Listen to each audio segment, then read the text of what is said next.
Doctor Arvind Kumar, मैं आपसे चर्चा को आगे बढ़ाते हुए ले जाना चाहती हूँ। हम सुपर स्प्रेडर्स की बात करते हैं, हम लोगों की जिम्मेदारियों की बात करते हैं, लेकिन एक ट्रैवल को देख लीजिए ना। दिल्ली जैसा शहर है जहां पर समूचे देश से लोग आते हैं, इतनी संख्या में यहां से फ्लाइट्स जाती हैं, लेकिन धीरे धीरे सबने प्रोटोकॉल बदल दिए। अगर मुझे शील्ड भी आप लगा रहे हैं, अगर मुझे मास्क भी आप लगा रहे हैं, जिसमें बसेस में भर भर के एयरक्राफ्ट तक ले जाया जाता है, लोगों को खिसकने की जगह नहीं रहती है, इतना सट सट कर लोग खड़े रहते हैं। एक जज अचानक संज्ञान लेते हैं इस चीज का और कहते हैं नहीं, प्रोटोकॉल का पालन होना है, तो उसमें एक मास्क बढ़ा दिया जाता है, उससे ज्यादा कुछ नहीं किया जाता है। उस एक गाड़ी में जहां पर बच्चे भी बैठे हुए हैं, बुजुर्ग भी बैठे हुए हैं, क्या ऐसी चीजों से भी इन चीजों को लाइटली नहीं ले लिया गया? और वाकई अगर एयरबोर्न है ये वायरस, तो इससे तो पता नहीं और कितने मामले बढ़ गए होंगे यात्रा के दौरान ही। श्वेता जी, आपने बहुत अहम सवाल किया है और इसका मैं थोड़ा सा विस्तार में आपको जवाब दूंगा कि कोरोना से रिलेटेड दो इश्यूज हैं इस समय हमारे सामने। एक जो हमारा आज का इमीडिएट इशू है कि हमारे देश में करीब करीब 2.5 लाख पर डे के हिसाब से नंबर बढ़ रहे हैं। दिल्ली के अंदर 20,000 पर डे से ज्यादा बढ़ रहे हैं। अस्पताल ब्रेकडाउन की स्थिति पे पहुंच रहे हैं। लोग बिस्तर, वेंटिलेटर, रेमडेसिविर, ऑक्सीजन के लिए मारे मारे घूम रहे हैं। ये आज की प्रैक्टिकल रियलिटी है। हमने इससे पहले हेल्थ सिस्टम में क्या किया, भविष्य में क्या करेंगे, वो सब बाद में डिस्कस होगा। हमें आज की स्थिति के लिए तुरंत एक फैसला करना है और उसके लिए मैं अपने को पैनलिस्ट डॉक्टर अशोक सेठ से 100% सहमत और दूसरे को पैनलिस्ट से 100% असहमत हूं कि आज की तारीख में इस भयानक स्थिति को कंट्रोल करने के लिए लोगों की एक दूसरे से मिंगलिंग को रोकना, चाहे उसके लिए कुछ भी करना पड़े, और आप उसको कोई भी नाम दें, आप उसको लॉकडाउन कहें, आप उसको ब्रेक द चेन कहें, कर्फ्यू कहें, लोगों का एक दूसरे से मिलना रोके जाना निहायत जरूरी है।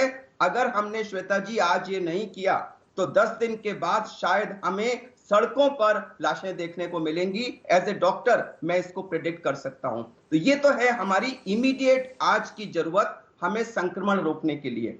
दूसरी, आपने ये ट्रैवल की बात की, तो श्वेता जी, हमने जब पहली वेव कंट्रोल की, हम पूरा देश, और उसमें मैं सरकार, डॉक्टर्स, सोसाइटी, पब्लिक, मीडिया, सबको और अपने को शामिल करता हूं, हम सब प्री मैच्योर सेलिब्रेशन मोड में चले गए कि हमारे देश ने कोरोना पर विजय पा ली। अब हम उससे सीख ले चुके हैं। आज की तारीख में सच्चाई क्या है? सच्चाई यह है कि श्वेता जी, ये कोरोना निकट भविष्य में कहीं जाने वाला नहीं है। हम शायद सेकेंड वेव पे हफ्ते 10 दिन 2 हफ्ते में पार पा लेंगे, लेकिन जैसा कि हमने देखा है, थर्ड वेव आ सकती है, फोर्थ वेव आ सकती है, ये म्यूटेट हो सकता है। वैक्सीन अभी काम कर रही है, हमें नहीं पता भविष्य में क्या होगा। ये सब चीजें भविष्य के गर्त में छुपी हैं, हमारे पास जवाब नहीं है। लेकिन एक चीज बड़ी क्लियर है कि अगर हम कोविड एप्रोप्रिएट बिहेवियर करें तो वो एविडेंस ने प्रूव किया है। हमारे को पैनलिस्ट ने बार बार ये शब्द यूज किया था, एविडेंस बेस्ड, तो मैं एविडेंस को कोट करना चाहता हूं। पूरे वर्ल्ड में इस बात की एविडेंस है कि जब जब मास्क का, सोशल डिस्टेंसिंग का और बहुत सारे लोगों का एक जगह न इकट्ठा करना और हैंड हाइजीन, इन 4 नियमों का पालन हमेशा इफेक्टिव प्रूव हुआ है। तो एक बहुत क्लियर कट मैसेज देशवासियों की है कि इस समय तो हमें इमरजेंसी सिचुएशन के लिए इमरजेंसी मेजर्स की जरूरत है, लेकिन वो इमरजेंसी मेजर्स हमारे लॉन्ग टर्म नहीं चल सकते।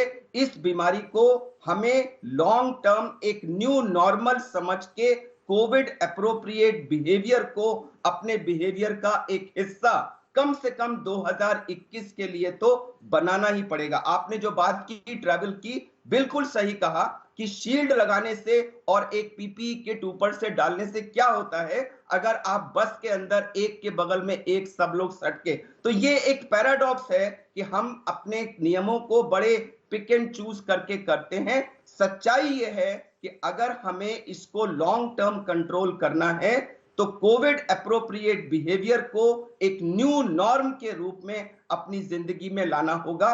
और शादियां, ये पार्टियां, जो हॉल्स के अंदर बड़े बड़े सेलिब्रेशंस, जहां बहुत सारे लोग एक जगह इकट्ठे होते हैं, ये सब सुपर स्प्रेडर्स हैं। अगर आप आज के केसेस को एनालाइज करें, मेजॉरिटी ऑफ द केसेस को आप किसी ना किसी ऐसे इवेंट से ट्रेस बैक कर सकते हैं। तो हमें कम से कम इस वर्ष के लिए इन सब चीजों को तिलांजलि दे करके एक बहुत ही सीमित दायरे के अंदर रह करके अपनी जिंदगी को आगे बढ़ाना होगा। अगर हम वो कर पाए तो कहीं ना कहीं हम इस पे लॉन्ग टर्म विजय पा पाएंगे। लेकिन आज की जरूरत चेन ऑफ ट्रांसमिशन को रोकने के लिए है, और मैं डॉक्टर सेठ से पूरी तरह सहमत हूं।